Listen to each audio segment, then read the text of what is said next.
today I have with me Brian Colford. Now I have with me Brian Colford. And he's someone who spends a lot of time up in the air in that smallest of aircraft, the microlight. And he's someone who spends a lot of time up in the air in that smallest of aircraft, the microlight. Hello, Brian. Hello, Brian. Hello. Hello. But it's more than just a hobby, isn't it? But it's more than just a hobby, isn't it? Oh, yes. I learned to fly when I was at university. I learned to fly when I was at university. And I worked as a British Airways pilot for many years until my retirement. And I worked as a British Airways pilot for many years until my retirement. These days, I spend a lot of my time helping people who want to. These days, I spend a lot of my time helping people who want to learn how to fly a microlight. Learn how to fly a microlight, as well as other types of aircraft, at a local flying club. As well as other types of aircraft at a local flying club. Tell us about the microlight. Tell us about the microlight. Well, it's like a very small aircraft. Well, it's like a very small aircraft.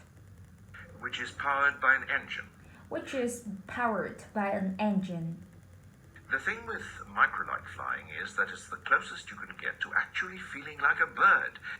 The thing with microlight flying is that it's the closest you can get to actually feeling like a bird. Because you're out in the open air, there's no... Because you're out in the open air. No cabin or anything around you. There's no cabin or anything around you. See? Oh, I see. And although it's powered, the way it's controlled is by moving your own weight. And although it's powered, the way it's controlled is by moving your own weight. You steer it by moving your body one way or another. You steer it by moving your body one way or another. So you have to lean over like you would on a motorbike? So you have to lean over like you would on a motorbike? You don't lean really, you actually You don't lean really?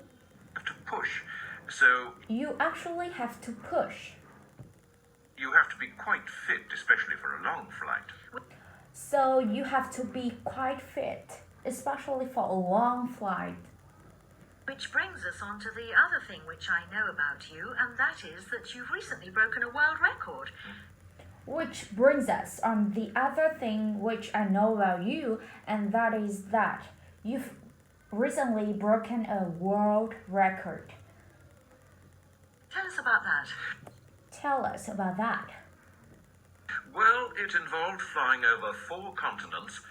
Well, it involved by flying over 4 continents.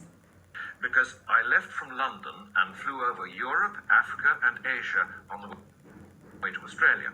Because I left from London and flew over Europe, Africa and Asia on the way to Australia. No one had ever done that before in a microlight.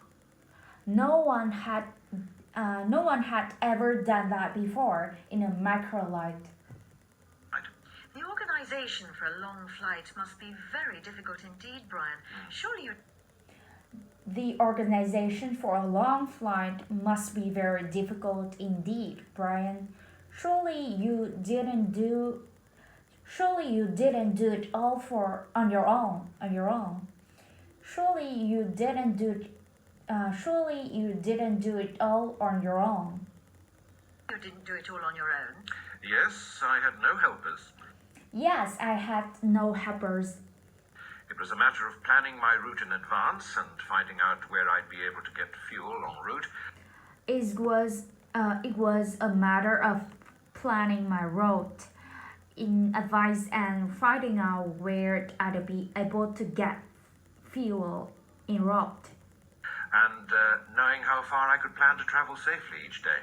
And knowing how far I could plan to travel safely each day.